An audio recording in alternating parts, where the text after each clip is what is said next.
Hello students, last lecture में हम लोगों ने पढ़ा था स्टैंडर्ड हाइड्रोजन इलेक्ट्रोड्स के बारे में कि कैसे हम लोग किसी भी सिंगल हाफ शेल का इलेक्ट्रोड पोटेंशियल कैलकुलेट कर सकते हैं।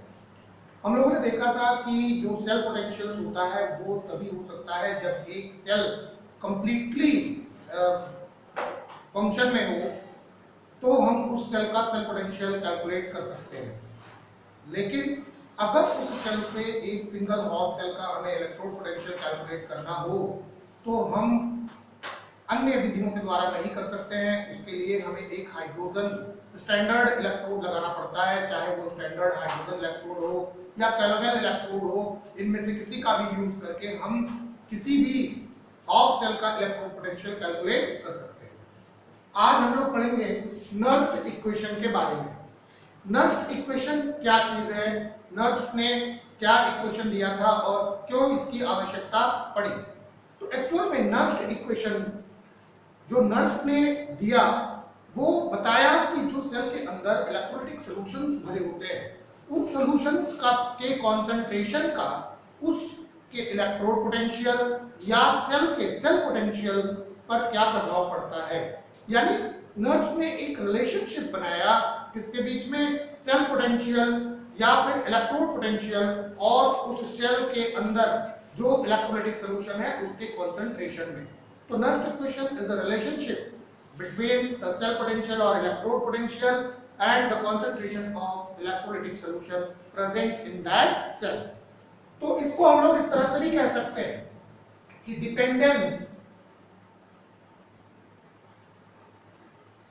Dependence of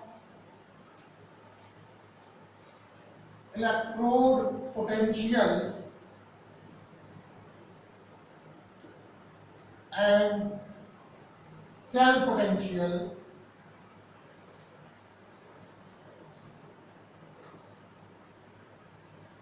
dependence of electrode potential and cell potential to the concentration of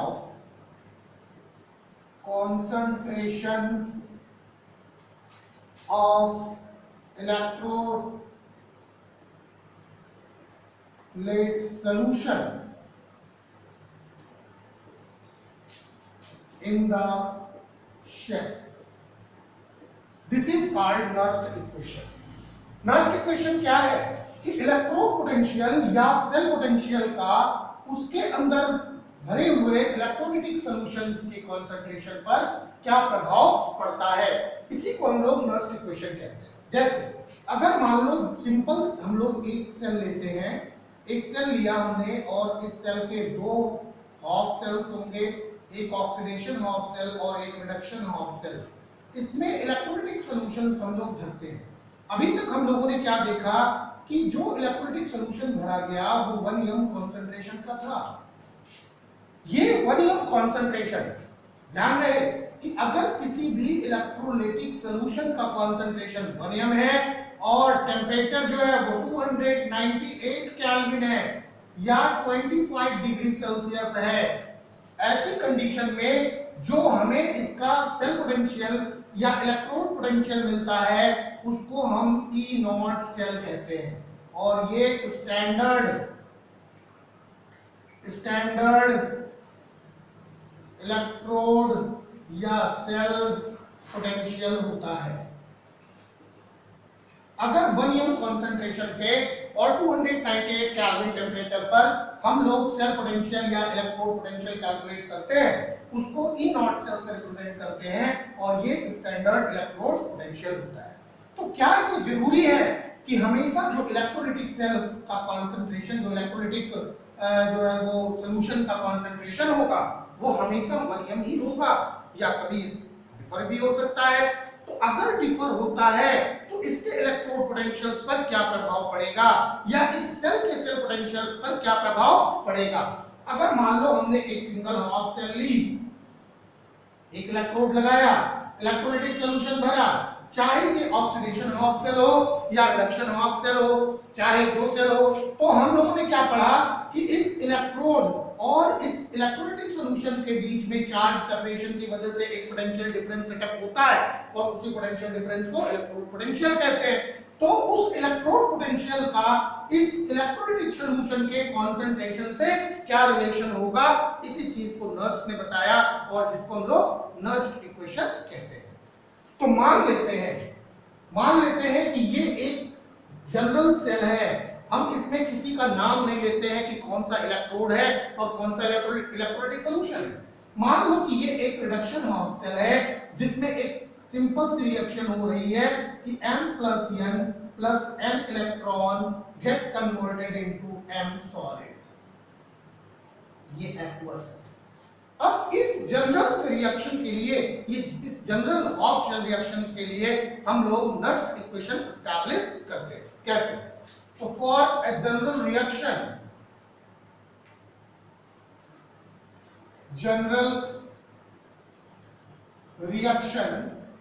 m plus n electron बनेगा क्या? m solid. ये m plus n क्या है? एक्वस। इसके लिए अगर हम लोग इसके लिए ई सेल निकालते हैं तो ई सेल कैसे निकलेगा, हम लोग इसके लिए ई सेल कैसे कैलकुलेट कर सकते हैं? तो देखो, इसके लिए ई सेल कैलकुलेट करना है पर्टिकुलर इस सेल के लिए जिसमें m plus n से m का फॉर्मेशन हो रहा है, तो इसको लिखते हैं ई m plus n to m। ये चीज हम लोग इसलिए डिनोट करते हैं ताकि पता चल सके कि हम किस इलेक्ट्रोड की बात कर रहे हैं। That is equal to E nought m plus n to m minus R T upon nf लिन m का concentration upon m plus n का concentration. This is the Nernst equation, this is the simplest form of Nernst equation. ये Nernst equation का सबसे simple form है। अब इसी को हम आगे एक्सटेंड कर सकते हैं। कैसे एक्सटेंड कर सकते हैं? हम ये जो लिन लगा हुआ है जिसको नेचुरल लॉग कहते हैं, इसको हम लोग लॉग 10 में कन्वर्ट कर सकते हैं और हमें पता है कि लिन x इक्वल टू कितना होता है? 2.303 log x के बराबर होता है। तो हम इस वैल्यू को इसमें पुट अप कर सकते हैं, तो हो जाएगा क्या? e m plus n to m that is equal to e naught m plus n to m minus 2.303 RT upon NF log m का concentration upon m plus n का concentration। ये जो log होगा ये log n होगा। तो ये m का concentration upon m plus n का concentration। अब इसके सारे टर्म को क्लियर करते हैं। सारे टर्म को क्लियर करें तो क्या चीज मिलेगी हमको? देखो, E m plus n m, ये क्या है? Electrode potential, electrode potential. E not m plus n to m, ये इक्वल टू क्या है? Standard electrode potential. अगर R को देखें तो R क्या है? Gas constant. गैस कांस्टेंट कितनी वैल्यू होती है इसकी? 8.314। 8.314, तो 8.314 क्या? जूल पर केल्विन पर मोल। ये R की वैल्यू हो गई। N क्या है? Number of electron transferred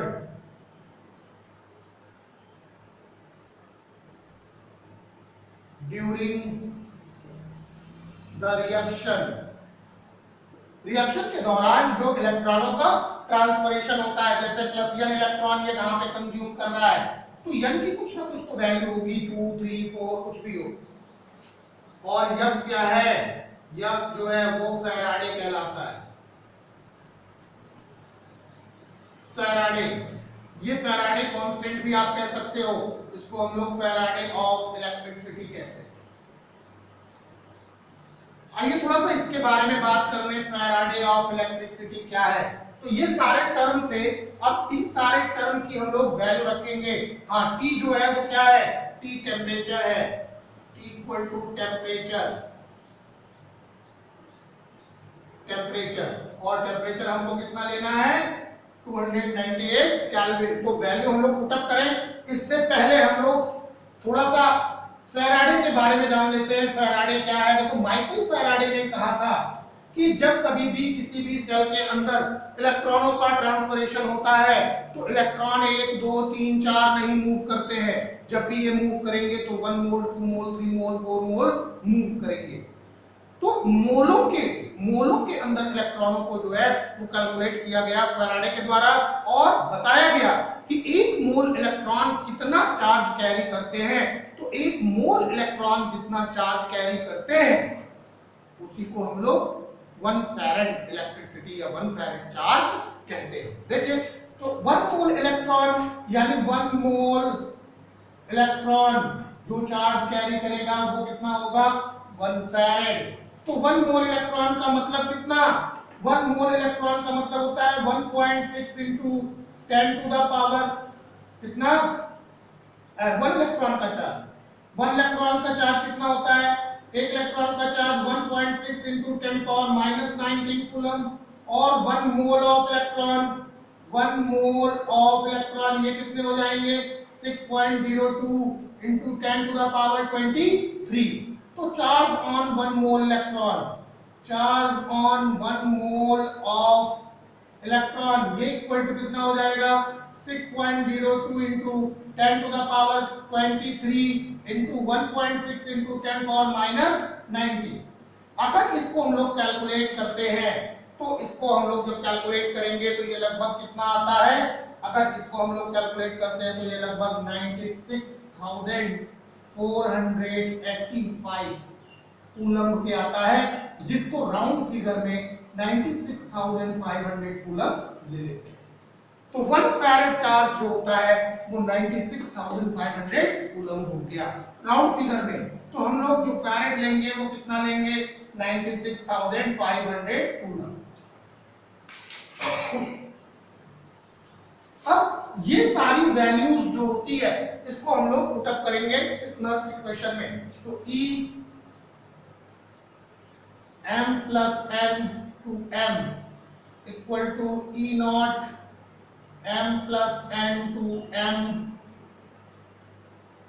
minus 2.303। उसके बाद कितना r की वैल्यू कितनी 8.314 इंटू t की वैल्यू कितनी हो गई 298 केल्विन अपॉन m की तो वैल्यू यहाँ दी नहीं हुई है, कोई भी इलेक्ट्रॉन पता नहीं कितने हैं, 2 हैं 4 हैं, कितने मोल हैं कुछ नहीं पता, इंटू 96,500 और log concentration of m upon m plus n का कॉन्सेंट्रेशन। ये यहाँ पे हमने कर लिया। इस चीज की वैल्यू रखने के बाद अब अगर हम लोग इसको सॉल्व करें तो सॉल्व करने पे हमको कितना मिलेगा? अगर इसको हम लोग सॉल्व करते हैं यहाँ पे तो हमको मिल जाता है E m plus n to m that is equal to E naught m plus n to m minus सबको मल्टीप्लाई करके 96,500 से डिवाइड कर दें 0.059 अपॉन n log m का concentration upon m plus n का कंसंट्रेशन। तो ये हमारा नर्व्स इक्वेशन है।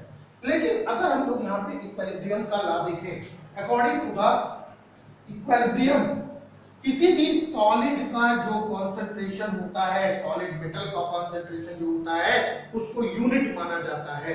तो अगर किसी भी सॉलिड मेटल का कंसंट्रेशन यूनिट होता है तो अब ये कितना मिल जाएगा हमको E m plus n m equal to E naught m plus n to m minus 0.059 upon n log concentration of m जो है वो यूनिट हो गया तो 1 upon m plus n का concentration।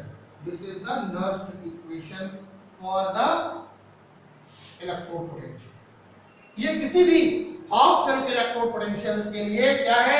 नर्व्स इक्वेशन है। नर्स्ट इक्वेशन जिसमें m plus n जो है वो क्या है, ये वो इलेक्ट्रोलाइटिक सॉल्यूशन है जिसके अंदर n आयन है, m प्लस n के आयंस जिसके अंदर उपस्थित है, और इसके कॉन्सेंट्रेशन का इसके सेल जो है इसके इलेक्ट्रोड पोटेंशियल पर क्या रिलेशन होता है, इसके द्वारा हम लोग एक्सप्लेन कर सकते हैं। तो ये नर्स्ट इक्वेशन है। इस नर्स्ट इक्वेशन के बहुत सारे एप्लीकेशंस हैं, जिनमें से हम लोग आज पहला एप्लीकेशन देखेंगे कि हम लोग नर्स्ट इक्वेशन का यूज करके सेल पोटेंशियल्स को कैसे कैलकुलेट कर सकते हैं। नर्स्ट इक्वेशन का यूज करके हमने इलेक्ट्रोड पोटेंशियल को कैलकुलेट किया, अब इसके साथ हम लोग सेल पोटेंशियल कैसे कैलकुलेट करेंगे, तो इस चीज के बारे में हम लोग देखें। तो देखते हैं application of Nernst equation.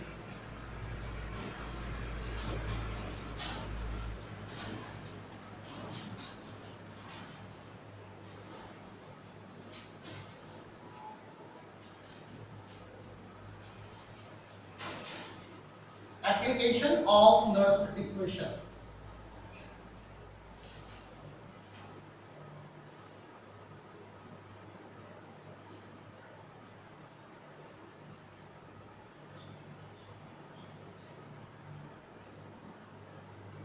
Nernst equation. Nernst equation का एप्लीकेशन क्या है, कहां हम इसका यूज कर सकते हैं। तो सबसे पहला use calculation of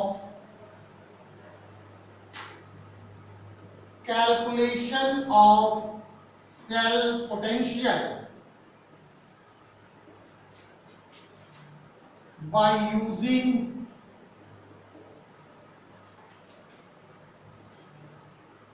Nernst equation.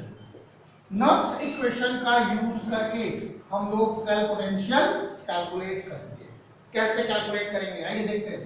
इसके लिए भी हम लोग वही कॉमन गैल्वेनिक सेल या डैनियल सेल जो भी कहिए आप, इसको हम लोग ले लेते हैं, जिसमें हम लोग एक में क्या रखेंगे, जिंक की रॉड, और क्या भरेंगे, जिंक सल्फेट का सॉल्यूशन। ये यहाँ पे हम लोग क्या भरेंगे, कॉपर सल्फेट का सॉल्यूशन, और लगाते हैं क्या, कॉपर की रॉड एक इलेक्ट्रोड के लिए, और इसको जोड़ देते हैं साल्ट बेस से। ये हमारा एक गैल्वेनिक सेल है। हमें पता है कि इसमें क्या क्या रिएक्शन हो रही है। तो यहाँ पे रिएक्शन हो रही है Zn से Zn+2 में कन्वर्ट हो रहा है, 2 इलेक्ट्रॉन निकल रहे हैं, यानी ये ऑक्सीडेशन हो रहा है। जबकि यहाँ पे क्या हो रहा है, Cu+2 जो है वो 2 इलेक्ट्रॉन को गेन कर रहा है, Cu में कन्वर्ट हो रहा है, यानी यहाँ पे क्या हो रहा है, रिडक्शन हो रहा है। तो एक ऑक्सीडेशन हाउस हो गई और एक क्या हो गया, रिडक्शन हाउस। अगर इस सेल के लिए हम लोग सेल नोटेशन लिखे तो फॉर द गैल्वेनिक सेल के लिए हम लोग यूज करते हैं तो Zn से Zn+2 salt bridge Cu+2 to Cu का फॉर्मेशन। ये क्या है आपका एनोड, और ये क्या चीज है, कैथोड, यानी ये पॉजिटिव इलेक्ट्रोड और ये नेगेटिव इलेक्ट्रोड है। अब हमें करना क्या है, इस सेल के लिए जो ईएमएफ निकालना है, ईएमएफ ऑफ द सेल कैसे निकलेगा, हम लोगों ने पहले पढ़ लिया था कि सेल पोटेंशियल या ईएमएफ कैलकुलेट करने के लिए हमारे पास क्या है, ER माइनस EL, यानी E कैथोड माइनस क्या, E anode, ER minus EL। तो इसका मतलब कि सबसे पहले यहां देखें कि ER है क्या, तो ER है ECu+2 टू Cu, और EL क्या है, EL है EZn। अब एक चीज यहां याद रखना कि यहाँ पे हम लोगों ने पहले क्या पढ़ा था कि ये ऑक्सीडेशन है, Zn से Zn+2 होता है, लेकिन जब हम लोग सेल पोटेंशियल कैलकुलेट करेंगे तो हम लोगों ने क्या पढ़ा कि for the convenience we use only reduction potential. अपने कन्वीनियंस के लिए या मॉडर्न टर्मिनोलॉजी के लिए हम लोग केवल किसका यूज करते हैं, रिडक्शन पोटेंशियल का। तो रिडक्शन पोटेंशियल के लिए इसको Zn+2 टू Zn लिख देंगे। ये अब हम क्या करें, अब पहले इसको कैलकुलेट करें, फिर इसको कैलकुलेट करें, फिर दोनों को सब्ट्रैक्ट कर लेते हैं। तो आइए कैलकुलेट कर लेते हैं। पहले सबसे पहले इसको हम लोग मान लेते हैं कि ये इक्वेशन नंबर 1 है।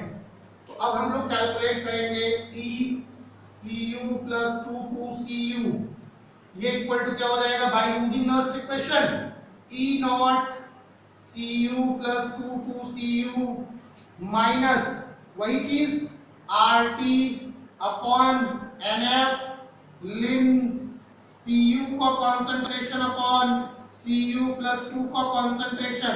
वैल्यू रख दो फटाफट, वैल्यू रख दिया हमने तो क्या मिल जाएगा, E not C U plus 2 C U minus 2.303 into कितना 8.314 इंटू कितना 298 अपॉन कितना n into 96,500 log concentration of copper metal upon concentration of copper ion. रख दिया, हमें कितना मिल गया, E not C U plus 2 C U minus 0.059 upon n log C U का concentration upon C U plus 2 का concentration. बिल्कुल इसी तरह से हम लोग निकाल लेते हैं E Z N plus 2 Z N, ये इक्वल टू सीधे हम लोग कर लेते हैं इसको, E not Z N plus 2 Z N minus 0.059 upon कितना n लॉग कितना जेड एन का concentration upon Z N plus 2 का कॉन्सेंट्रेशन। बिल्कुल सिमिलर वे में जैसे उसको हम लोगों ने किया वैसे ही इसको कर लेते हैं। अब इन दोनों की वैल्यूज को, इसकी वैल्यू और इसकी वैल्यू, इन दोनों की वैल्यू को हम लोग जो पहला इक्वेशन है उसमें पुट अप करते हैं। अगर इन दोनों की वैल्यू को हम पहले इक्वेशन में पुट अप करेंगे तो वो किसके बराबर होगा, ई सेल के बराबर, या इसी को हम क्या कहेंगे ईएमएफ। तो ई सेल इक्वल टू कितना हो जाएगा, E not C U plus 2 C U minus 0.059 upon n log Cu का कॉन्सेंट्रेशन अपॉन Cu प्लस 2 का कॉन्सेंट्रेशन, ये हो गया minus E not Zn plus 2 Zn minus 0.059 upon n log Zn का concentration upon Zn plus 2 का concentration. दोनों को हम लोगों ने इक्वेशन 1 में पुट अप कर लिया। अब अगर इक्वेशन 1 में पुट अप कर लिया और ये सिचुएशन मिली तो जरा देखो, इसको अगर हम घटाते हैं तो क्या E not Cu plus 2 Cu minus E not Zn plus 2 Zn होगा। अगर इसको खोल देते हैं तो ये नेगेटिव हो जाएगा, ये कैसा हो जाएगा, पॉजिटिव। अगर ये नेगेटिव है, इसको हम लेते हैं क्या, कॉमन लेते हैं। तो इसको अगर हम कॉमन ले लेंगे तो ऐसी कंडीशन में हमें यहाँ पे क्या मिल जाएगा, ऐसी कंडीशन में हमें यहाँ पे log माइनस log Zn का कंसंट्रेशन अपॉन Zn प्लस 2 का कंसंट्रेशन मिल जाएगा। तो आइए इसको हम लोग देख लेते हैं कैसे। तो हम लिख सकते हैं कि E cell that is equal to E naught Cu plus 2 Cu minus E naught Zn plus 2 Zn plus 2 Zn। इसके बाद क्या हो जाएगा, माइनस 0.059 अपॉन n, इतना ले सकते हैं। और यहाँ क्या हो सकता है, ये हो जाएगा log, ये हो जाएगा log Cu का कॉन्सेंट्रेशन अपॉन Cu प्लस 2 का कॉन्सेंट्रेशन माइनस log Zn का कॉन्सेंट्रेशन अपॉन Zn प्लस 2 का कॉन्सेंट्रेशन। तो क्या इतनी चीजों को हम लिख सकते हैं E cell that is equal to E nought cell लिख सकते हैं। E cell that is equal to E nought cell minus 0.059 upon n log a minus log b that is equal to कितना होता है log a अपॉन b। तो हम इसको लिख सकते हैं Cu का कॉन्सेंट्रेशन अपॉन Cu प्लस 2 का कॉन्सेंट्रेशन का होल अपॉन Zn का कॉन्सेंट्रेशन अपॉन Zn प्लस 2 का कॉन्सेंट्रेशन, यानी E cell that is equal to E nought cell minus 0.059 upon n log Cu का कॉन्सेंट्रेशन इनटू Zn प्लस 2 का concentration upon Cu plus 2 का concentration into Zn का concentration.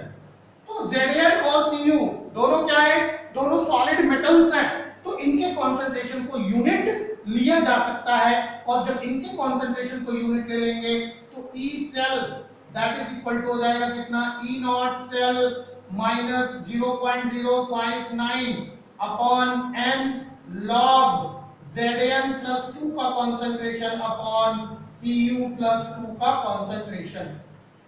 और यही हमारा Nernst का इक्वेशन है to calculate the cell potential.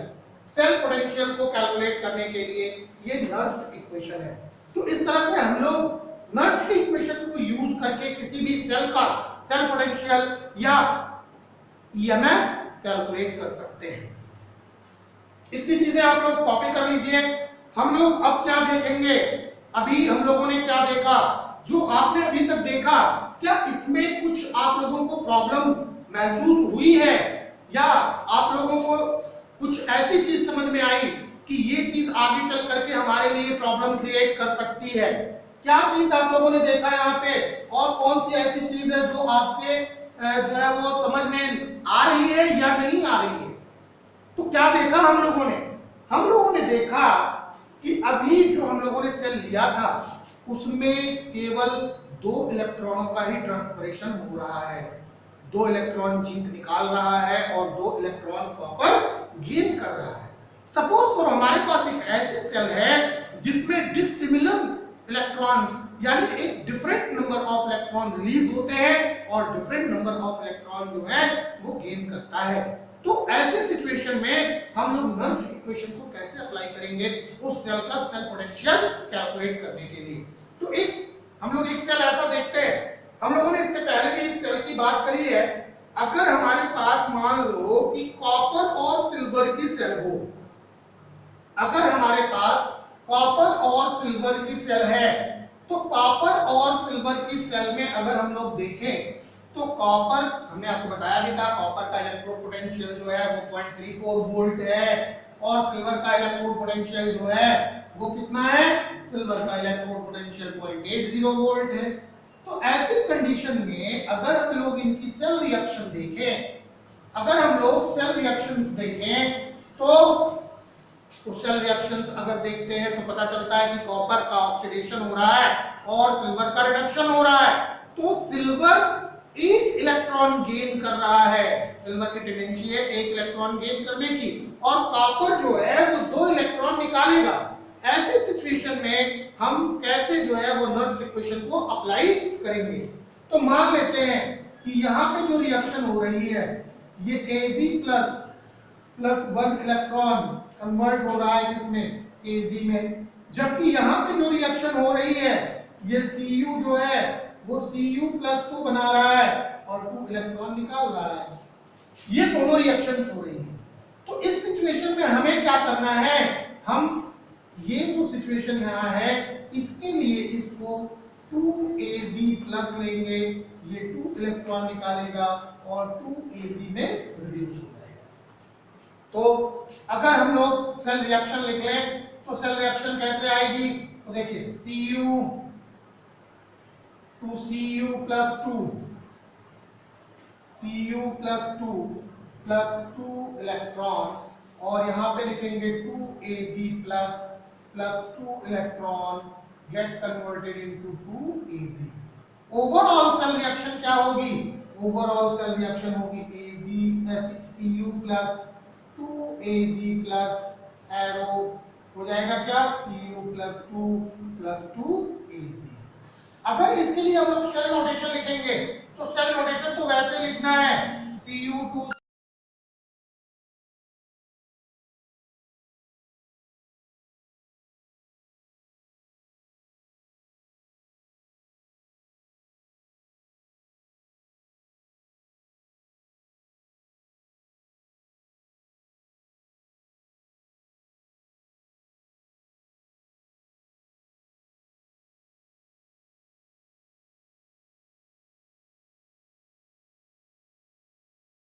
Equal to कितना होगा, E cell equal to E R minus E L.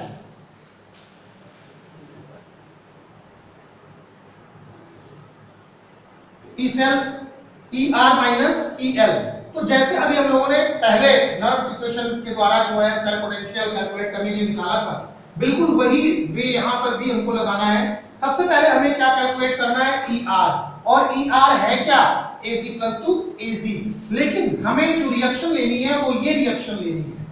तो हम क्या करेंगे यहाँ पे, E cell that is equal to E Ag plus to Ag तो लिखेंगे माइनस 0.059, पूरा हम इसको पहले वाला ही कर दे रहे हैं, सारी चीजें नहीं लिख रहे हैं, अपॉन n log।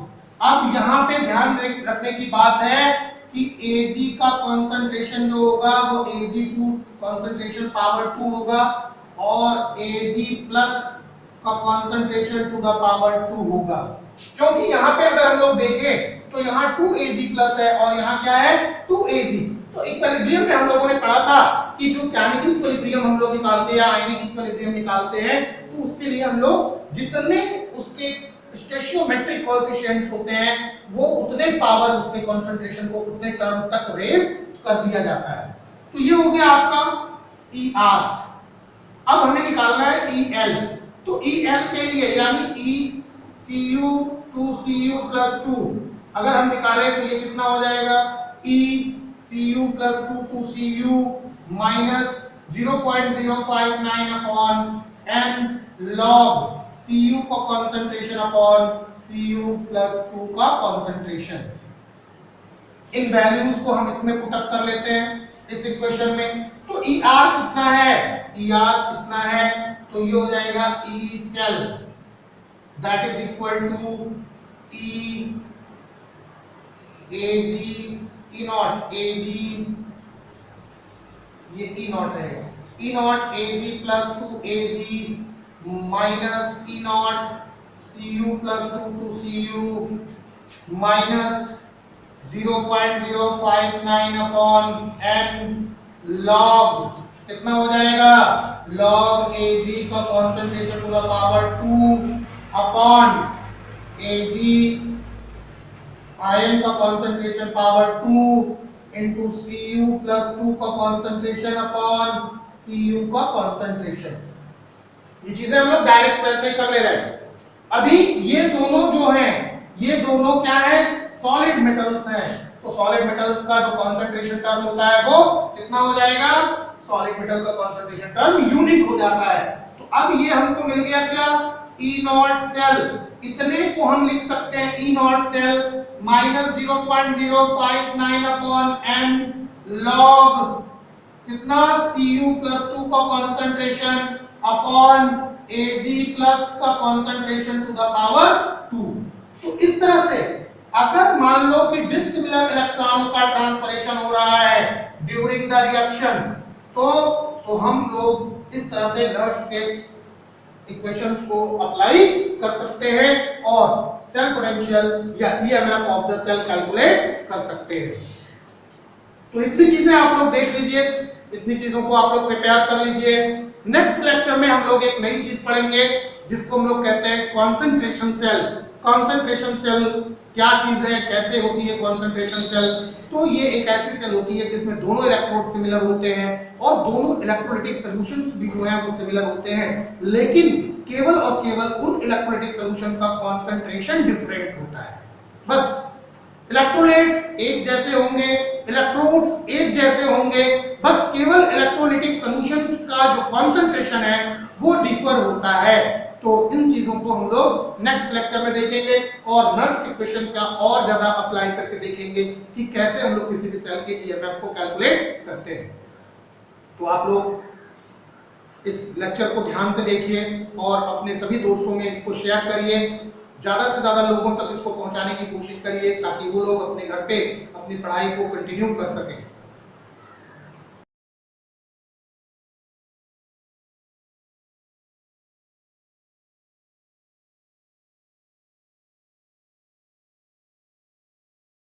तेरी कूलनेस का स्वैग कहीं लो ना हो जाए, तेरी लाइफ की स्पीड कहीं स्लो ना हो जाए। तेरी कूलनेस का स्वैग कहीं लो ना हो जाए, तेरी लाइफ की स्पीड कहीं स्लो ना हो जाए। जरा ध्यान से सुनो ना फिर बाद में ना रोना,